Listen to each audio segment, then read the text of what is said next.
My daughters, I'm thinking it's about time that I get ready to join your father. I can't believe I still call someone like your father my husband, even after he threw all of our money on stupid investments and ran us into the ground financially when things got difficult with the business. After feeling like I've become less than a person thanks to that hit-and-run accident, I don't see a reason to continue living anymore. So I think it's time that I get ready to pass on. Please don't say scary stuff like that, Mom. What would we do without you? You need to spend all your remaining years you have left with us. She's right. We still have so many things we want to do with you. We would need you to live to be 120 years old to be able to spend all the time we want with you. See, Mom? Check this article out. They're saying that the maximum life expectancy these days is 120 years old. You saw the news broadcast about it too, right? We still have plenty of time left. Oh, hush up. If I lived that long, I would be nothing but a burden to all of you. I don't want to hold you all down. Now that I'm sitting here thinking that it's my time to go, I think about all the things that I couldn't give and couldn't do for you girls. I'm filled with regret. I'm not sure if I'm just feeling sorry towards you all. You all worked so hard to not get dragged down by everything that was happening in our lives. If there was ever a point that I made you girls disappointed with me, I suppose now would be a better time than any to get it off your chests. Come on! There's nothing like that for us to complain about. You are a perfect mother. Even if we searched the rest of our lives, we could never find another mother-in-law like you. Please don't beat yourself up like this. You're going to make me sad as well. She's right. When my own mother passed away, you were the person that stepped up and took the more dedicated motherly role for my sake. And not to mention, thanks to you, we were able to go our entire lives without ever knowing what it was like to have one of those stereotypical mothers-in-law that would have made our lives a living hell. I agree, and I'm glad that we got a kind mother-in-law like you. That being said, there are times when you tell us something and then forget and tell us again and again and again. It's too funny.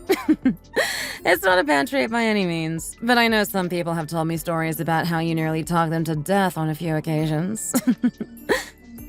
Ah, is that so? I'm sorry about that. As you all know, I haven't been in my right mind these past few years. I've been feeling it more and more in recent times. Now that I think about that from your points of view, that must have gotten frustrating on more than a few occasions. Thank you all for putting up with me when I did that. It must have been tiring for you girls to have to always clean up after this old bag of bones all these years. Nobody come to visit me today. You all should just rest today. Mother's orders. You all are sisters. You need to have a few days where you spend time with each other, too. Even so, Mom, it's going to be difficult for you to get around by yourself. Are you sure you don't need us to come by and help you? Even just a little bit? It won't be any trouble for us. I'm a bit worried about leaving you alone. Why don't you just move in with my husband and I? We could live together. It would make things easier for us. I'm sure I've already told you about how my husband is always out of the house working late hours. I always feel so bored sitting at home by myself. Oh, hush up. I'm more comfortable here. But Mom, how can you stand just living in that one-bedroom apartment by yourself? I wouldn't be able to stand being alone that much. Sounds good. We will, Mom. Thanks for the break. You know how tired I've been lately running around doing errands. This is just what I needed. My wrist was always a little bit weak, but with all the extra running around for you, I feel like it's gotten even worse recently. You need some practice being by yourself for once. I don't think there's been a day that we haven't been together recently. Ever since we met you, you were always the type of person that didn't want to become baggage for us. You moved to a one-room apartment as if you were being chased down by debt collectors so that we wouldn't get hurt by Dad's debts. But that was because of the debt our father built up from throwing our family's money away. That was never your kid's responsibility to deal with. Yeah, I suppose you're right about that. Either way, I'm so thankful I have daughters like you in my life. I feel so lucky as a mother. It's about time for me to go to bed.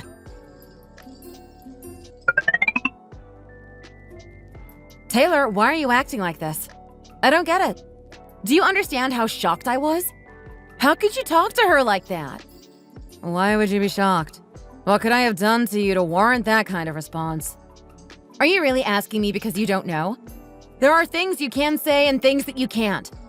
How could you say something like that to her? She's been nothing but wonderful to us the entire time we've known her. You and I both know that neither of us have any reason to complain about her. Even things that we considered annoying in the moment were things that would fade out of our memory as we got older. You and I also both know that she doesn't have long left to live. If I never tell her about things like that and just keep pushing it all down, I'll just be left feeling depressed knowing I could never tell her how I actually felt about her. What? Jeez. Do you seriously need to make her feel more down about herself, though? What makes you feel the need to only say things that will make her feel worse than she already does? Are you seriously saying that? Is someone else using your phone right now or something? You've already said worse things than that to her in the past. You're going on and on about how I'm so terrible for talking to her like that, asking me why I would have ever said something that bad to her. But why is what I said really wrong? Do you think she's already on her deathbed or something? Does she have some incurable disease that makes you think like you can write her off like that already? Of course she doesn't. Dad just died, so she's feeling dejected. She doesn't know what to do with herself anymore. My brothers-in-law and even my husband are always working around the clock, so they've been too busy to look after her these days and make sure that she's okay. Is it really that hard for us to keep supporting her and helping her gain some energy back in her life? We're her daughters-in-law. We can at least do that much. It's not like I'm telling you that we should slave away and spend all of our time and energy being servants for her. I'm just saying that we can at least do the bare minimum for her. Why are you being so sensitive with me right now? Did I really say anything that was wrong? Of course, I know that she's going through a hard time right now. How could I not? But our father-in-law stopped running his business and continued to just freeload in his son's house. If you look at it like that, it's not like she has a lot of wealth to leave behind to us at this point. If you ask me, it's the parents' duty to leave something behind to their children when they pass away. Even if we end up having to wait on her hand and foot before she passes away. It's not like what I'm saying doesn't have any merit to it. You know that as well as I do. Everyone in my house has a lot on their plates right now. Our kid just started middle school. We need our house to be a place that he can relax and study. Taking care of your parents when they get older is the duty of all children. She's your family. Can't you have any sort of responsibility? She was always so healthy and youthful up until he passed away. It's like she's a shell of her former self now. On top of that, she had to sell her house that they lived in for going on 20 years just to pay off the debts that he left behind. Even her health is getting worse as of late. Does none of that worry you? Hey, it's not like I'm the only daughter-in-law that she has. Why are you getting so pissy with just me? Try getting angry with them for a change. Jeez, I can't deal with this anymore. Anyways, I'm telling you, I can't be running around taking care of her like this anymore. I've got too much on my plate. Does the responsibility really fall to us just because we're married to her sons? Of course not. I need to take care of our son, and we're barely scraping up enough money to buy food these days. If we just let her live in that one-room apartment by herself, it's better for all of us. She's an adult. She can take care of herself. I don't understand why you're going so crazy taking care of her either. Are you getting worried now that she brought up the topic of her passing away too? Why don't you try taking care of her while raising a child in that tiny house of yours if you're so worried about her? You can't convince me to do any differently. I'm telling you honestly, I think it would be best for everyone if she just spent whatever time she has left at home not causing a problem for anyone else. I get it. You don't want to be involved anymore. I'll message everyone else in our chat room and see if they can help me look after her.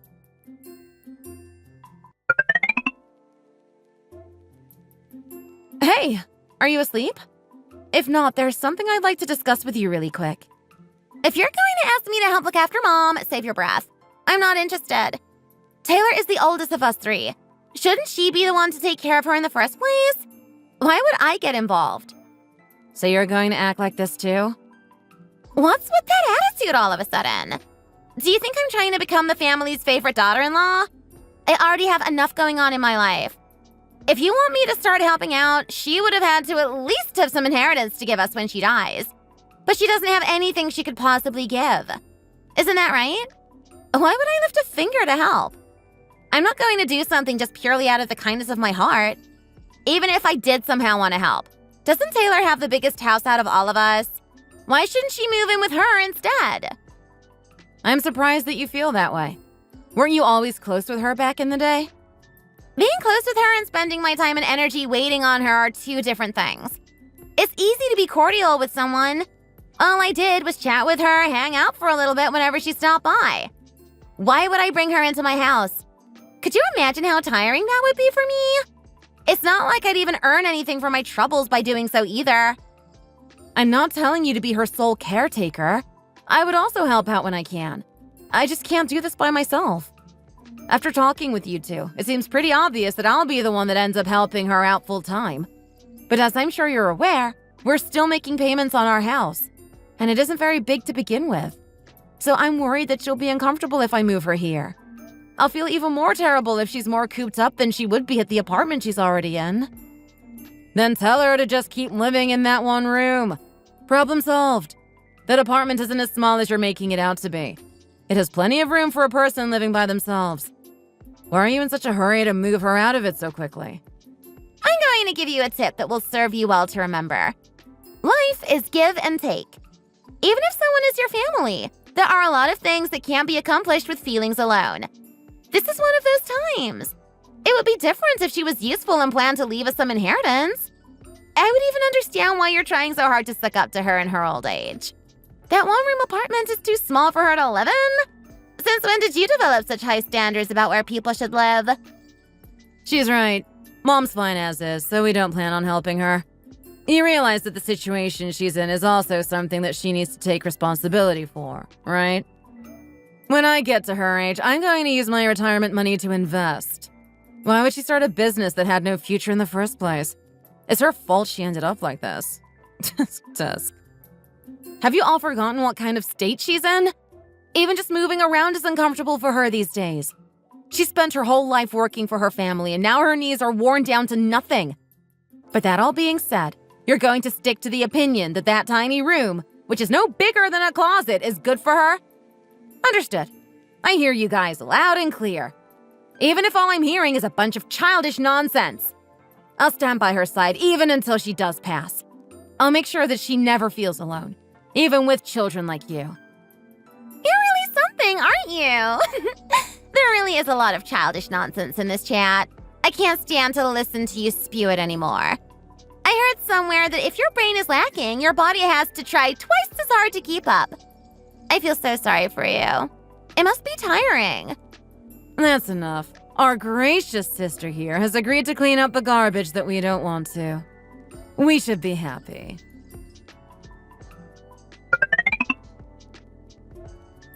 Hey, Mom. If it's not too uncomfortable for you, would you like to come live with us in our house? Live with you in your house? No, I couldn't. It would weigh too heavy on my conscience. I would feel like I'm putting you out. How could I ask my precious daughter-in-law to let me freeload off of her? You wouldn't be freeloading at all. I'm only asking because I need you around the house.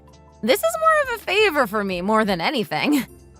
Our daughter is at school most of the day, so she's gone, and my husband has been taking a lot of night shifts as of late, so there's no one home.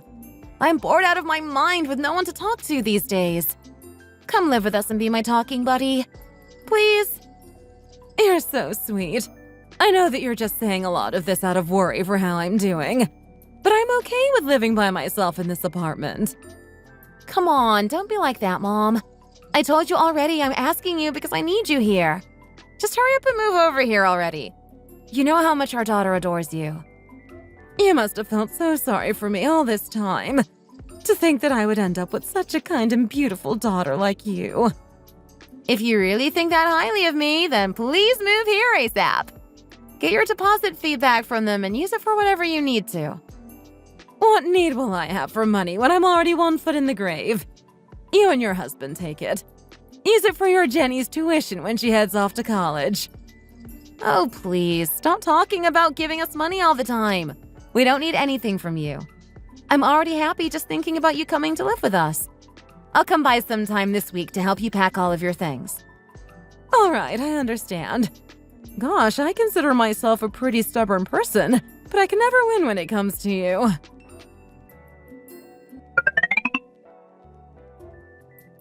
I don't think I can stand it anymore. I'm at my wit's end.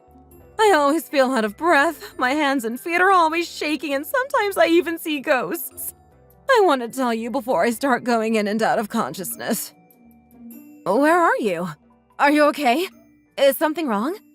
Did you go to spend time with your friends at the nursing home? Should I head over there? Listen to me. Before your father-in-law passed, he gave me a bit of land I've held on to all this time. It was land that I'd spent so long taking care of and growing, even when he threw us under a mountain of debt. Oddly enough, I couldn't bring myself to sell it. But it seems like I made the right choice in not selling it. A few weeks ago, I got a call from a real estate agent. He told me that a big famous company wants to build a shopping mall on it, apparently.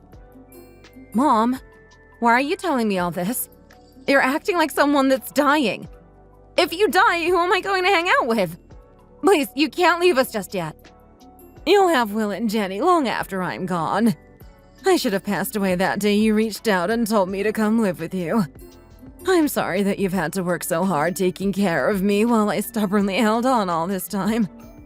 I plan on giving that land to you. It'll be my last present from a mother who couldn't do anything for you when you were young. I just left the house. You must be at the closest hospital near our house, right? I'll head there right away. Mom, please say something. I'm making my way there as fast as I can.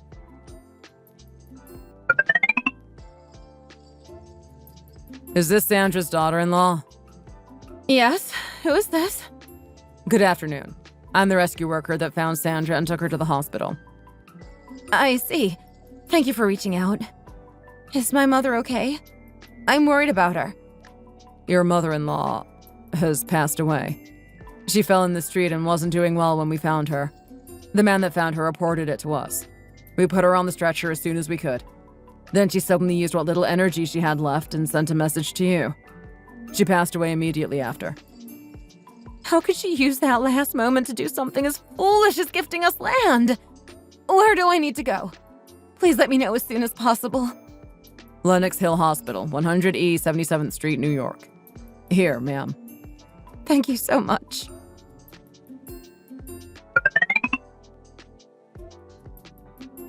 Jeez, making funeral arrangements is so tiring. All my muscles are aching.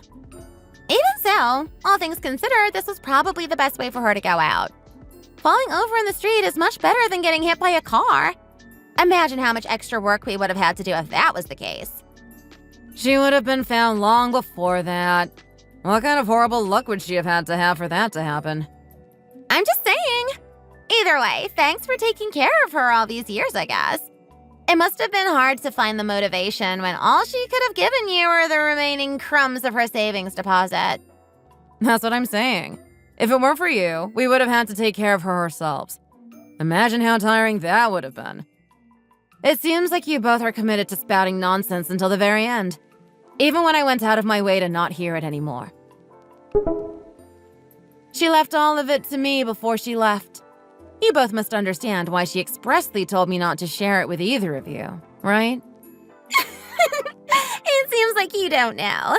Elderly people aren't in their right mind a few weeks leading up to their death. She's right. Imagine how feeble-minded she must have been. That will can't be enforced when she wasn't in good health. Do you think that will hold up in court? It would be more correct to say that her mind was 1 foot in the grave long before she was. That signature doesn't even look like hers either. Are you sure you didn't forge this yourself?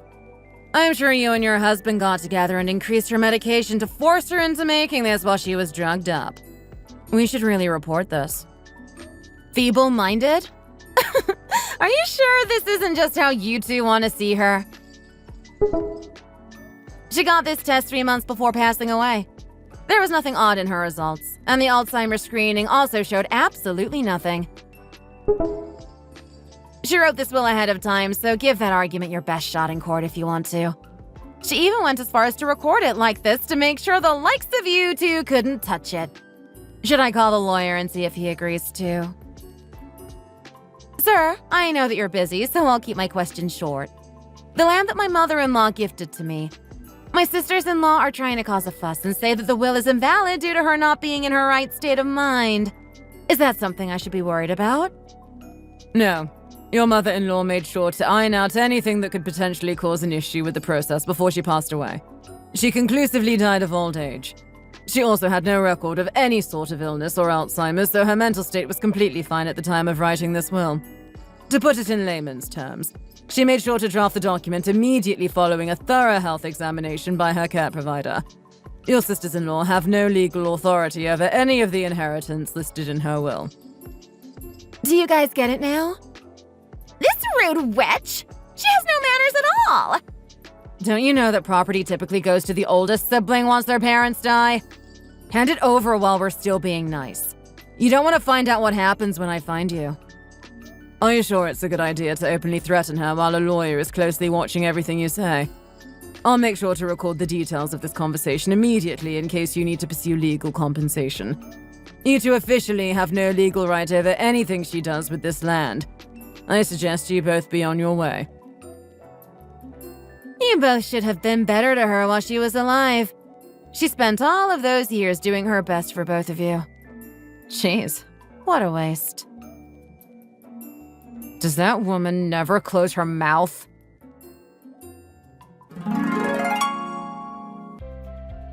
I still couldn't believe that she had passed away. I'm still hoping that she visits me in a dream sometime soon. The land that she gave me was renovated and became a shopping mall, and I received $36 million as compensation for it from the company. Thanks to that, my daughter was able to attend college without any worries, and we ended up moving to an apartment in Manhattan that was closer to my husband's office. We're able to continue living peacefully thanks to my mother-in-law. Mom, thank you so much. There isn't a day that goes by that I don't miss you and want to talk with you one more time. Please stop by my dreams when you can. I love you.